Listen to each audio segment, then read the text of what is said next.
Alright, all you listeners of the madness, welcome back to Under the Radar. And a little bit of background history for you fans out there. This would be the second time in a 6-year period that we've had a show that has landed on this magical day known as my birthday. And Maestro apparently handing me a piece of cake, and I already told you we're gonna have to wait until after the show is over before we start chowing down on cake or anything else like that, because I don't want to burp on the microphone. It's embarrassing. It's embarrassing.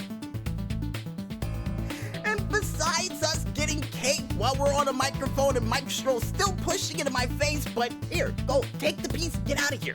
Because it's time for us to talk about who was the best of the best for one of the big 4 pay-per-views from WWE, only known as the 34th Annual Survivor Series from the Thunderdome in Orlando, Florida.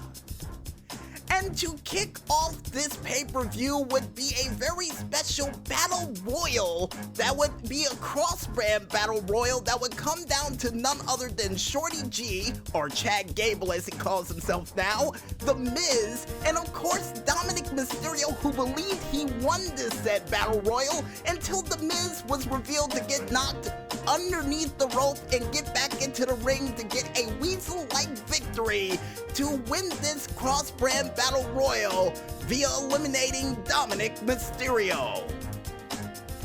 And after that cross-brand battle royal, folks, we would start off the night with the traditional men's Survivor Series team match, which would feature none other than the Celtic Warrior Sheamus, Keith Lee, the Limitless One, Matt Riddle, the Ultimate Bro,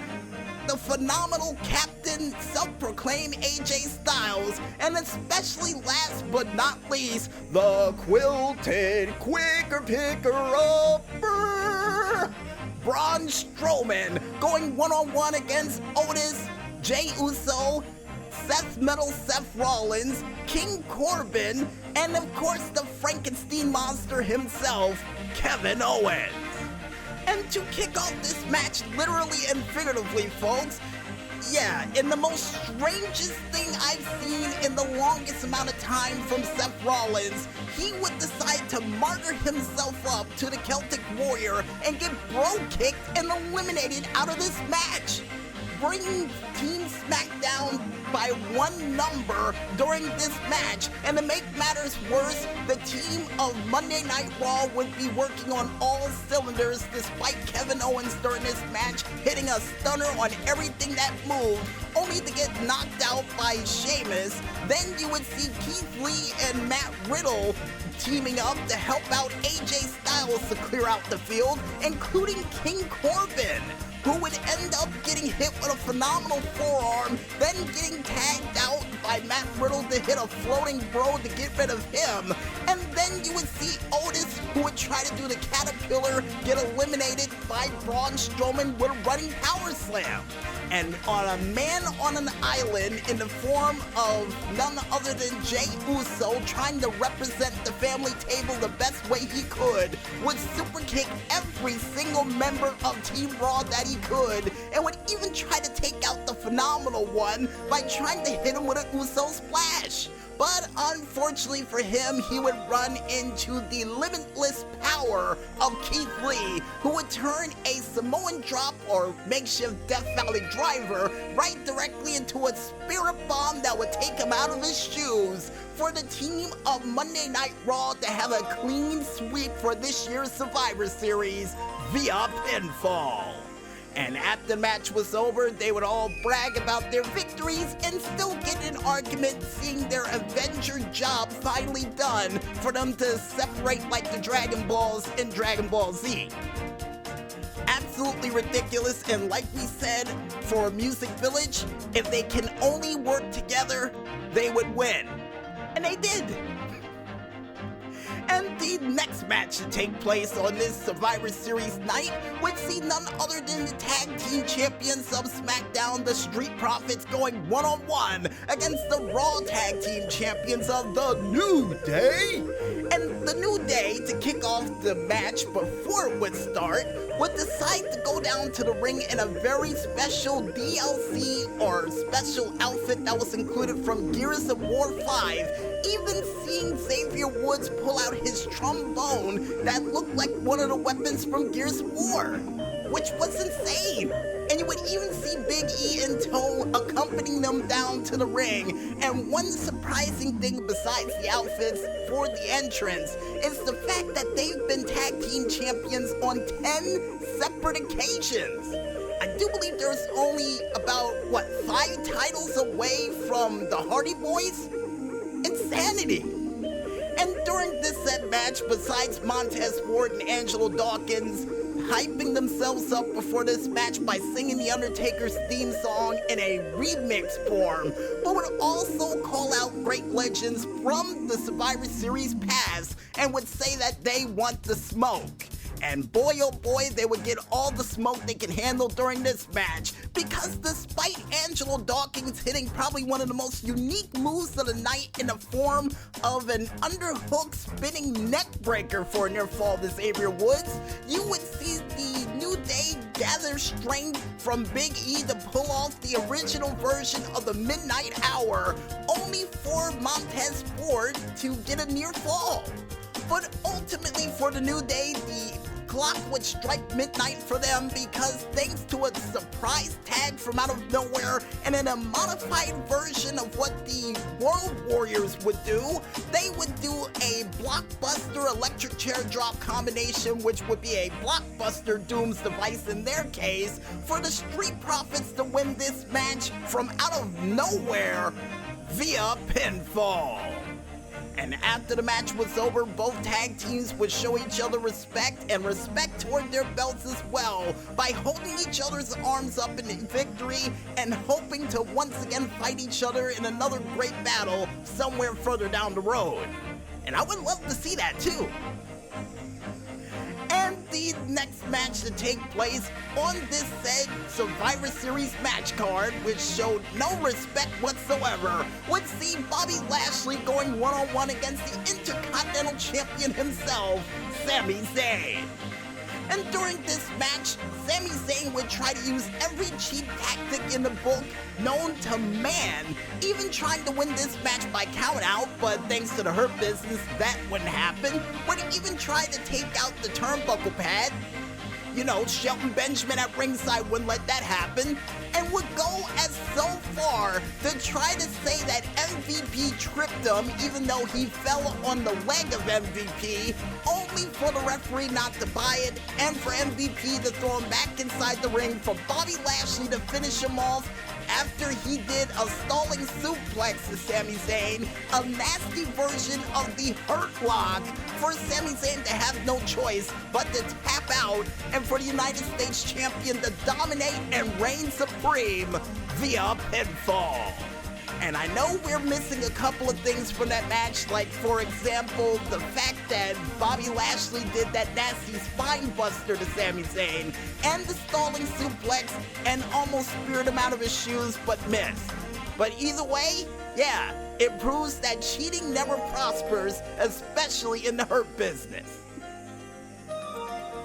And the next match to take place on this said card for Survivor Series for this year would see the Women's Champion of SmackDown, Sasha Banks, going one-on-one against the Raw Women's Champion, Asuka. In a match that I got a feeling was definitely match of the night for me on the technical scale. And the reason why I say that, folks, is because Sasha Banks gave Asuka a run for money, countering every single submission hold that Asuka would try to do, and would even try to follow it up with a submission hold of her own. For example, would even do an octopus stretch during this match, and would also try to even apply the Banks statement on several different occasions, only for Asuka to counter it with successful kicks and even submission holds of her own. But ultimately, ultimately this match would come to an emphatic end after Sasha Banks would do a nasty version of a tiger knee to the face of Asuka, only for Asuka to counteract with a nasty roundhouse kick, for a lot of people to believe that Sasha Banks' lights would get turned out, but only would see Sasha Banks counter whatever sort of kick that Asuka was gonna do next with a surprising roll-up pin, and would get the win and beat Asuka for the first time in her career via pinfall. And with that victory alone, folks, that would complete the set of the 4 horsewomen beating out Asuka on 4 separate occasions. Not bad at all. And the next match to take place on Survivor Series for this year would see Team Raw of the women's variety of Nia Jax, Shayna Baszler, Lana, Lacey Evans, and Peyton Royce going one-on-one against Bayley, Riot Squad member Liv Morgan and Ruby Riott, Bianca Belair, and Natalya, in a 5-on-5 women's Survivor Series match. And during this match, action would go back and forth, and Lana would actually tag herself in during this match, much to the chagrin of both Nia Jax and Shayna Baszler, only for them to treat her like a dog and tell her to stay on the apron. And not even stay on the apron, I corrected myself, stay on the stairs. Only for Lana to be almost brought to tears, and for the Survivor Series match to continue with not only Bayley getting superplexed to the outside of the ring by Peyton Royce, and for Peyton Royce to hit the deja vu on the self-proclaimed captain, only for Bayley to get eliminated. And then immediately after that elimination, you would see none other than Peyton Royce tapping out to the sharpshooter by Natalya. Then Natalya, who would try to do another sharpshooter to Shayna Baszler after she wasn't the legal woman in this match, she would suffer the wrath of the woman's right, only for her to get eliminated. And then after that would take place, you would see none other than Ruby Riott, who would make her way into the ring to try to take on the submission magician herself, only for her to get caught up in a Karafuda clutch during this match, and for her to get put to sleep despite her getting the pinfall victory during the match. And the only reason that was able to happen was thanks to Nia Jax on the outside of the ring not staying in her corner, which helped out Shayna Baszler to choke out Ruby Riott. And Liv Morgan, who was upset about the whole thing, would decide to take out Lacey Evans with a nasty crucifix bomb. But her rally would not last for long, folks, because next thing you know, you would see Nia Jax get into the ring, and then she would end up doing a Samoan drop to her right on her spine, causing none other than Liv Morgan to be eliminated during this match, and for the EST of NXT and WWE to be on her lonesome for Team SmackDown. And how would she fare? Pretty good. Because despite getting put in the Karafuda clutch, she would make her way to the ropes, only for the referee to make a 5 count on Shayna Baszler for her to get eliminated, only for Nia Jax to step in and then try to put the EST of WWE through a table, only for Bianca Belair to fight her way out, throw Nia Jax into the stairs, and then for Nia Jax to play defense and protect her from getting inside the ring, only for none other than Bianca Belair to toss Nia Jax over the barricade and try to make a mad dash to the ring, but by then it was just too late. 10 seconds were up, and both women were eliminated. But wait, with both of them being eliminated, that would leave none other but Lana to win this match and become the sole survivor of Monday Night Raw for the women's team via double countout. After getting put through 9 tables, after getting the crap beaten out of her week in and week out, Lana, the sole survivor of the Survivor Series women's team for this year, which is absolutely ironic and hilarious at the same time. Oh, man. And she would celebrate in the center of the ring to an irate Nia Jax, who I got a feeling if the referees weren't in her way, would have probably put her through a table yet again. And according to the Maestro, his prediction for Monday Night Raw tonight, she's getting put through a table. It's gonna happen. We're gonna get to the 10 before the end of my birthday. I got a feeling it's gonna happen.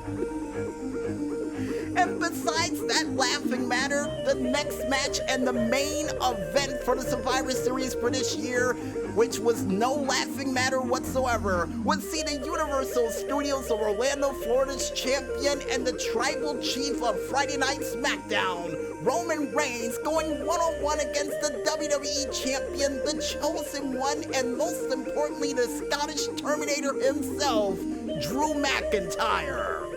And during this match, and Drew McIntyre said it on Friday Night SmackDown, get all the rest you can, say all what you want to say, because get prepared for this Sunday, because it's going to be a war. And my God, it was a war that night, because despite chops to the chest by Drew McIntyre and Roman Reigns responding back with haymaker hits and bombs from up above, next thing you know, you would see Drew McIntyre countering a spear directly into a glass cow kiss, into a future shock DDT, but still for a near fall. Only for Roman Reigns to respond back with a Superman punch, and for Drew McIntyre to counter the spear into a Kimura lock. Obviously learning something from his battle at WrestleMania from the Beast Brock Lesnar.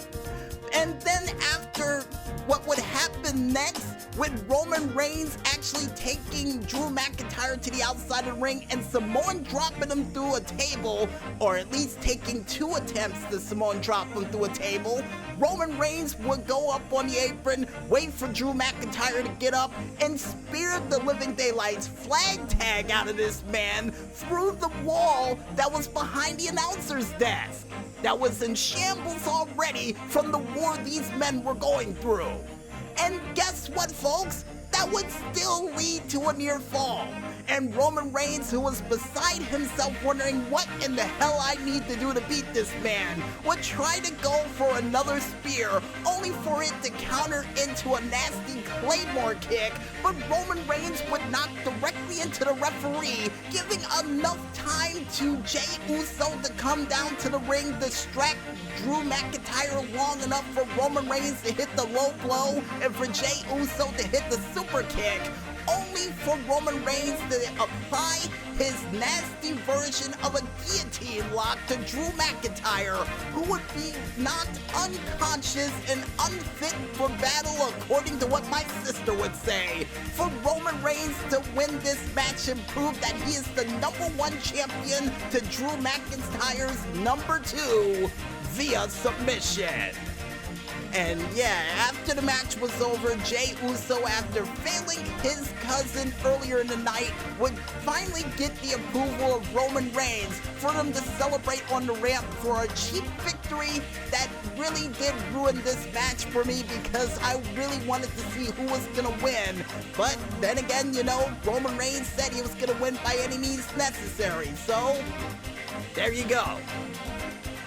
And immediately after that match, folks, we would wrap up the night with one final farewell to the dead man, to Big Evil, to the demon of Death Valley himself, The Undertaker. And the people who would come out to celebrate the career of 30 years for The Undertaker would be people who faced him up and down the road. None other than Shane McMahon, Big Show, JBL, Jeff Hardy, Mick Foley, the Godfathers, the Goodwins, Savio Vega of all people, Rikishi, Kevin Nash,